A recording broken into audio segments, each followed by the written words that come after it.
absolutely riveting, and I was worried that I wasn't going to understand much of it, but actually that was really clear, and I hope that was clear for a lot of people here. That was a really good introduction to this. So I've got two related questions before, just to use my power as chair to jump in, but just two which are kind of, one is a specific question, and one is a more overarching general question. My specific question is on the self-driving car question. What do you think, there's a big discussion about driving in cars vis-a-vis sustainability and CO2 emissions. What sort of effect will self-driving cars, obviously in terms of efficiency, but also in terms of the user perspective, what sort of changes do you think that will see in that respect? Well, a very dramatic effect, because if you look at the usage of cars in cities, the projection is that you need 80% fewer cars, because of course you only need the cars that are actually driving around, not the cars that are parked. So it frees up enormous amounts of wasted space at the moment, which is occupied by cars that are either lining the sides of the road, clogging up the road space, or in parking garages, which take up a lot of the prime land in the cities. And because of the connected part of the autonomous connected vehicle, I didn't have time to go into, if you know where all the cars are, and the cars know where the other cars are, you can arrange the traffic in a much more efficient way. So the expectation is that you get great efficiency increases and reduction in fuel consumption or electricity consumption. Right. And so my overarching question is quite a big one, and hopefully it will come up in the debate from other people as well. But it's this question of, if AI is such a step change in terms of thinking about the prospects of technology and how it's going to have an impact on our lives, what role do you think that consumers play in this? Is it just a question of us trying to be ethical consumers to push the market where we want it to go in terms of the things that we care about? The theme of this series is equality. And also then, as a secondary point of that, what is the role of government, given that up to now it seems to be that government is often reactionary and reacting to change rather than preempting change? Do you think that tech companies should work better with government to actually put forward regulation almost upon themselves, which they think is needed? In short, the question is how to democratise this sort of change, both from a consumer perspective and from the level of the state. Yes, this is quite an important question.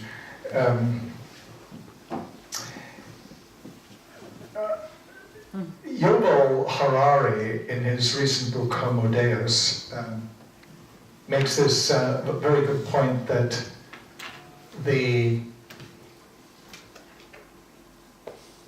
when we had an agricultural society, some people managed to amass all the land, or a very large proportion of the land, and we had the problem of a class system. And then in a capitalist society, we had the problem that some people managed to amass all the money, and we got this great inequality in the distribution of wealth in society. He says we might have a similar, it was called capitalism, we might have a similar problem with data now, that some companies are amassing all the data, and they therefore have all the power that allows them to run these AIs and machine learning programs and find out about you things that you don't know about yourself. I don't know if you heard that story about this first came out of Tesco, when the father of a teenage daughter was very irate about Tesco sending the daughter baby clothes and advertising for baby clothes all the time, and said she's pregnant. Why are you doing this? And the daughter said, "Well, I'm not pregnant. I have no idea what they're saying." Of course, she was pregnant. And why did Tesco know about her being pregnant before she herself or her father knew that she was pregnant? And the answer was that girls who are pregnant have certain preferences for chocolates or whatever their thing changes, which shows up in the machine learning database of the Tesco store. and therefore they send them the advertisement for stuff. So we had feudalism, we had capitalism, and now maybe we have dataism. And governments will have to be more proactive to make sure that data actually belongs to the people that produce them. We have a very asymmetric usage of data at the moment where most of us seem to be willing to give our data to Google and Facebook and everybody else without asking for anything in return. And most people are sort of reasonably happy about that because we get the searches for free and the Facebook thing for free. But actually, this data is becoming so valuable that we have to rethink the rules on that. And the way to rethink the rules is to have this debate that I hope we're going to have to tonight as well, of what the actual rules should be. And the natural rule is the person that provides the data ought to have the say of how that data is used. And that's not that easy to implement, but it's not impossible either, and there are a number of companies that provide the underlying technology that would allow us to do that. Great, thanks. So now, open to the floor. I would ask you, I'm going to take questions in groups of 3, and I would ask you the classic thing of, please do keep it short to the point. You can make comments as well as questions, but we'll hopefully get in a couple of rounds. So the one with the glasses, the woman here in front of you, and then here in the middle. Francis? Yeah. We're going to have to... No, you have to give it, I'll have to give it away. Give away So it's a group near. Laura James, Trustworthy Technologies Initiative. You talked a lot about technology and much less about social issues, and you talked also a lot about AI. The risks you mentioned are in the far future of superintelligence, but today it's the poorer communities who are suffering from the most adverse effects of the use of machine learning today. They're the ones whose access to services is determined by opaque machine learning and AI systems that they can't control or understand, and whose workplaces are increasingly automated and monitored, often to the extent that they don't have a human manager, but is simply managed by algorithm. So I wonder, what do you think is the implication of that social divide right now, today, and the implications for inequality and trust in technology companies going forward?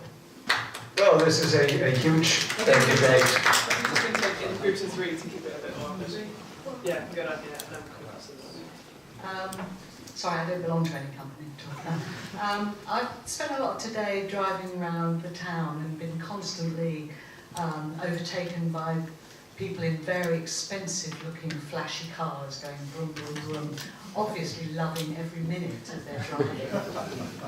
So I'm just wondering about what the impact on human behaviour might be if you take some of these toys away, and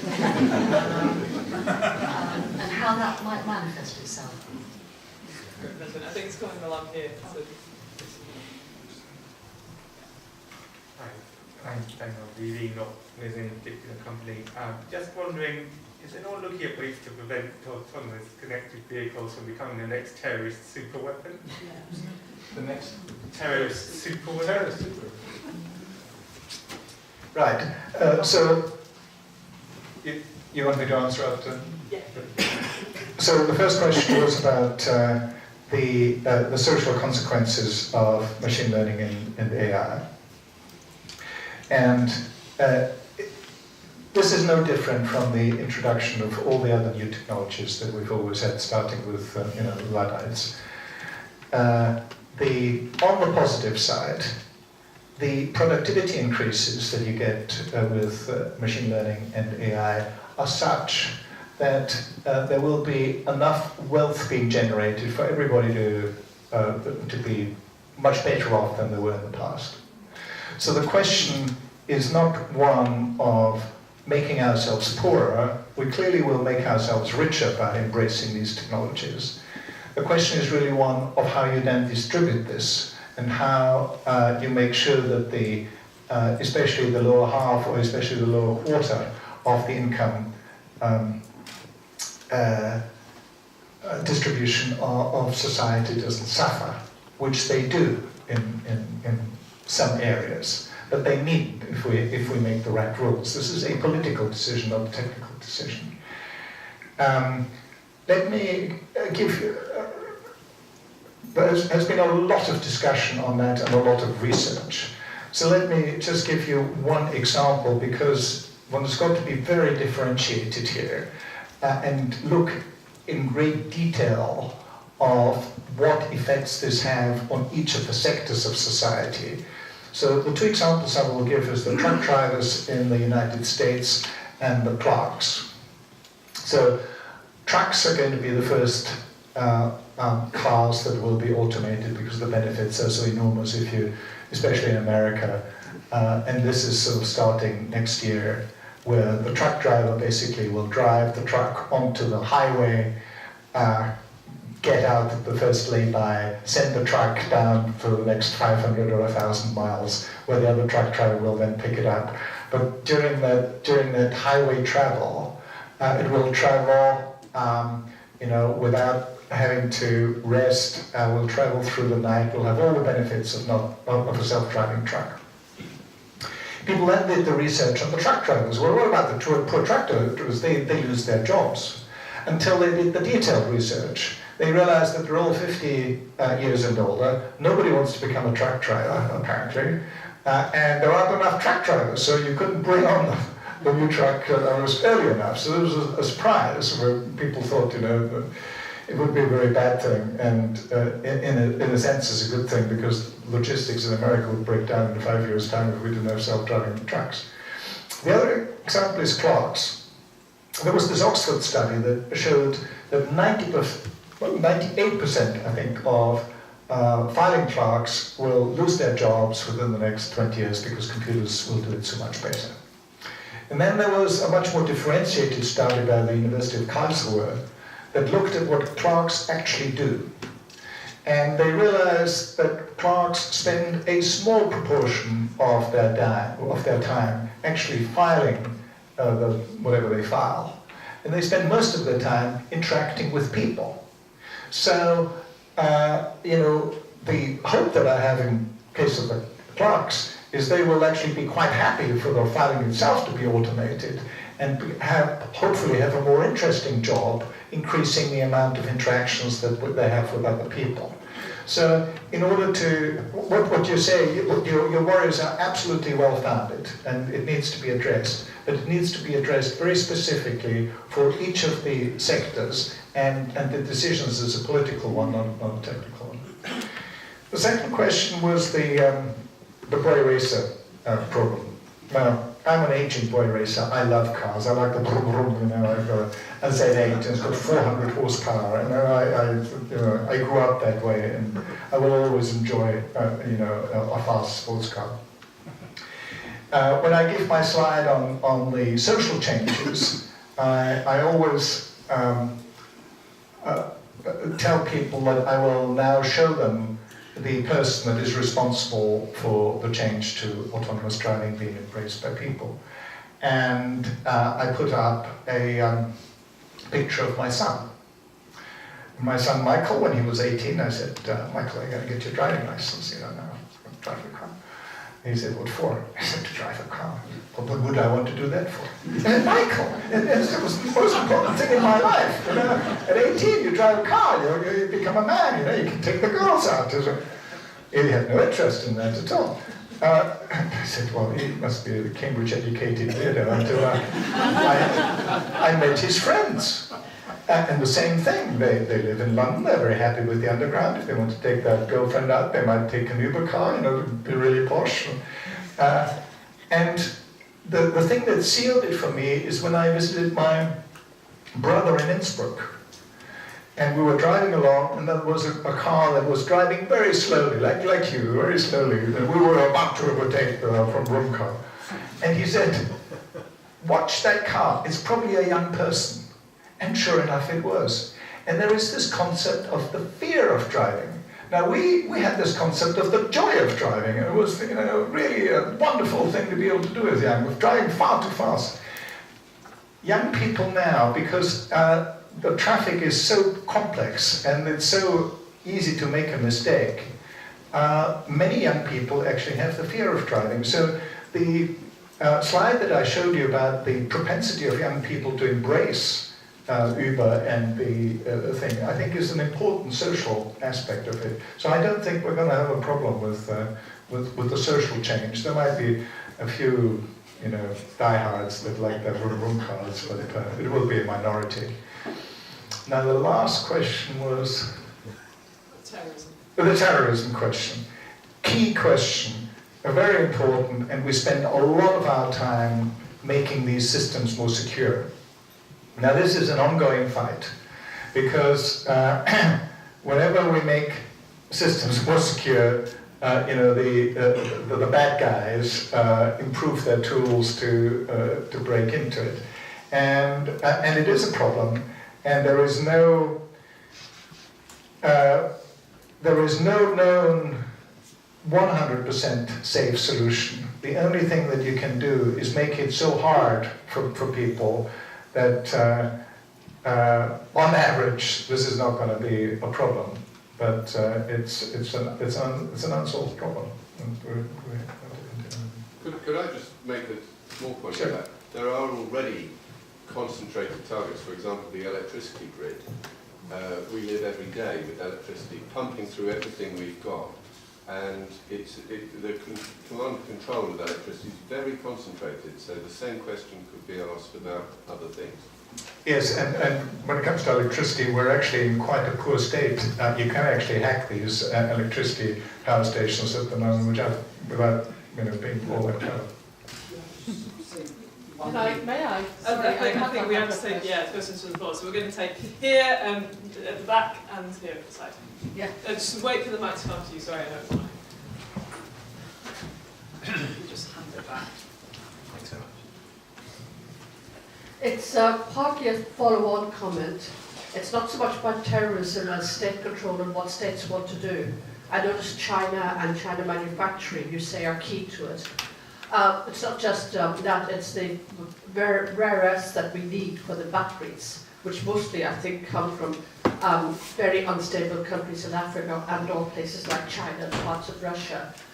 That comes back to me, the question of trust. By the way, I do hope we get things like autonomous vehicles. I understand the benefits of things like blockchain, but the trust is fairly fundamental. People trust banks partly because there's usually state and banking control behind them. Somebody will come in to provide a safety net at the end. That's not there with blockchain. And so it's more the handing over of trust, because we don't trust it. You said we don't trust individuals in the banks, but I'm not certain I necessarily trust the ultimate safety net behind that, beyond that, the regulation and the control of states, both in terms of the regulation and control, and also in terms of particular countries who may have systems that are more interested in controlling it and using it to dominate rather than for the benefit of the consumer or the people. The one final point is don't castigate the poor Luddites. They weren't against the technology, they were against losing their jobs. Very good point, yes. I think we'll go back.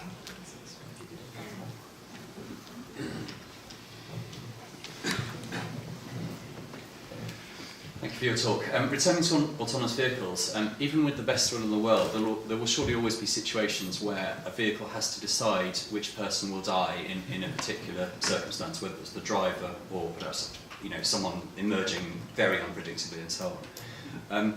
Who should be liable in that case, and would you be like to be the programmer that has to actually implement that logic? Good question.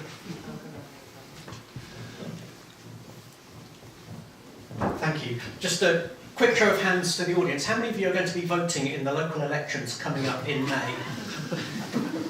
So we've got a few of you, but not everyone.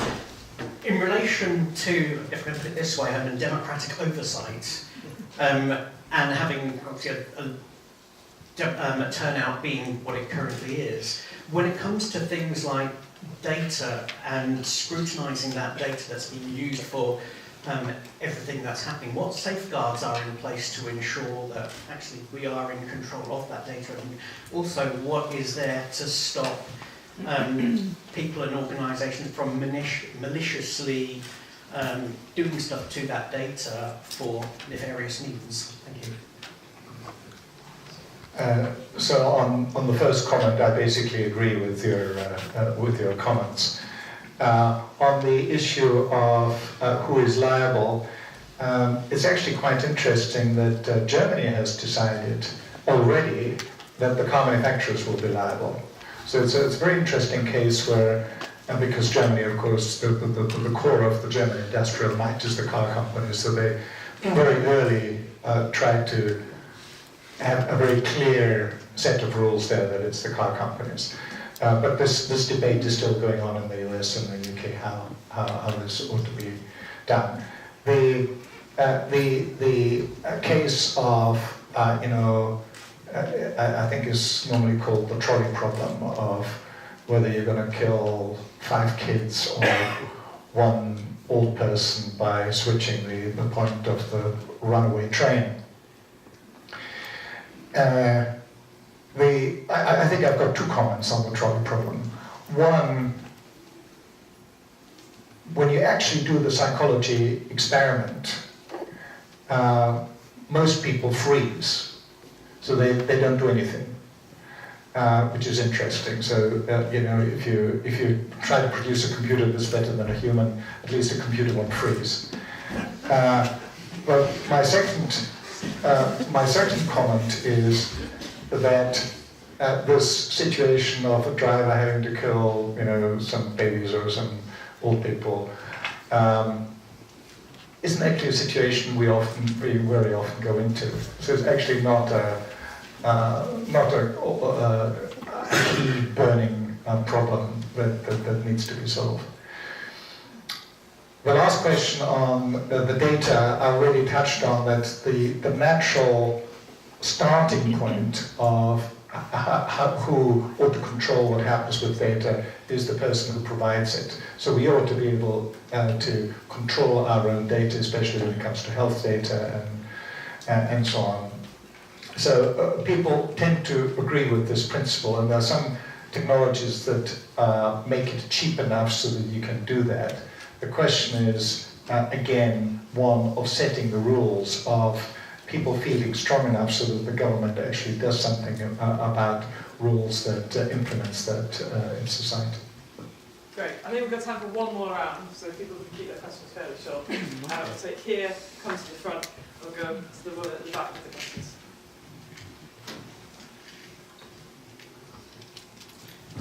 I can see that with autonomous vehicles you wouldn't have the parked car problem, but it seems to me that if people can go where they like, whenever they like, almost for free, there'll be more and more people actually travelling on the roads.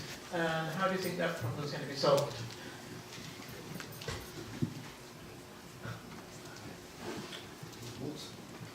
Can I just very briefly make a comment on something you talked about before? And my background here is that I was the chair of the Royal Society Committee that wrote a report on terrorism for the government. And that way I've seen lots of people who are experts on terrorism.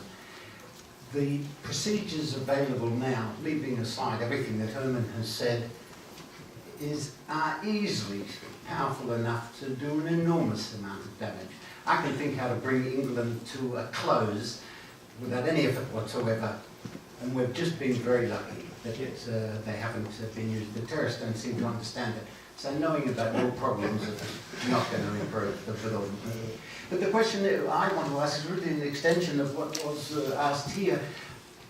If you were a member of the county council, are you going to decide on more roads or less roads because there will be more traffic? If you could just pass it all the way back. Yeah. I'm interested to know whether or not with enough data we're going to be able to teach AI EI. EI, emotional intelligence. Well, let me start with that one to start off with. So this touches on the question is also often asked, will superintelligences and AI be able to do everything that a human can do? Is there any place where we can hide? And emotions is often, of course, an example that's given where this is so human. How could you ever think that a computer will have the right emotions or show love or produce beautiful poems? And my personal answer, and this is really a belief. Different people have different beliefs.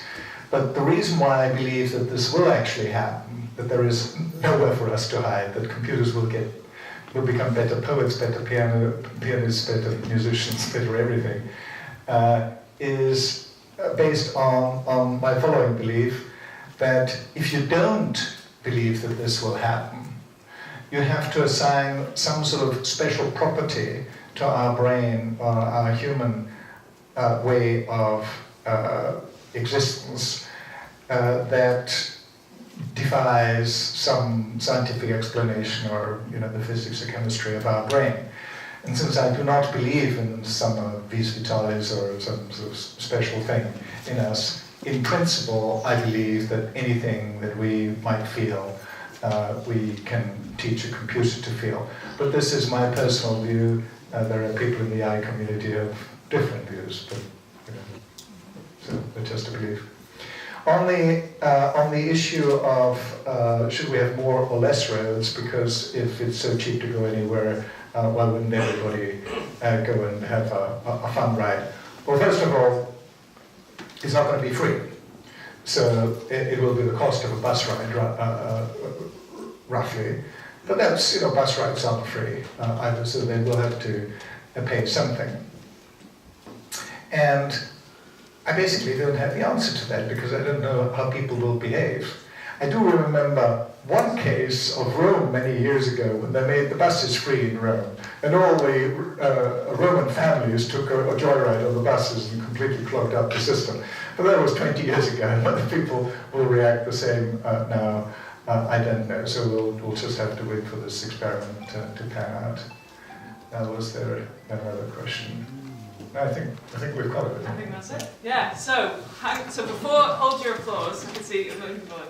So just before you all applaud, I'd like to say a few final things, which is I hope you've enjoyed tonight. I thank you all for coming. It's a really, really good turnout, and I go to quite a few of these events, and it's really good to see so many people just coming out on a random weekday night to listen to such an interesting talk. But why not? It's been fantastic. Donations. This is all volunteer run, so we really welcome your donations of anything you can afford to put in the box. Is really, really helpful. Blogging is massively encouraged, so any of you who are bloggers who want to write about the event, Cambridge Commons Imagine series would like to hear from you if you write a good piece. They will also, with your permission, put it up on the website so more people can see it. Do carry on talking, join us in the pub. We're going to be 2 minutes away at the tram depot for those of you who know it, or just hang around and follow us afterwards. And then short but sweet series of thank yous, which is obviously a massive thank you to Imagine, who are Cambridge Commons. You should definitely join Cambridge Commons and support their work. They do a lot of great events like this and have been doing fantastic work for a very long time, with special thanks to Alistair and all the stewards and facilitators here tonight, and the Labour History Research Unit, I think I've got that right, in the right order, also doing fantastic work and putting on a really good speaker series. So massive thanks to them.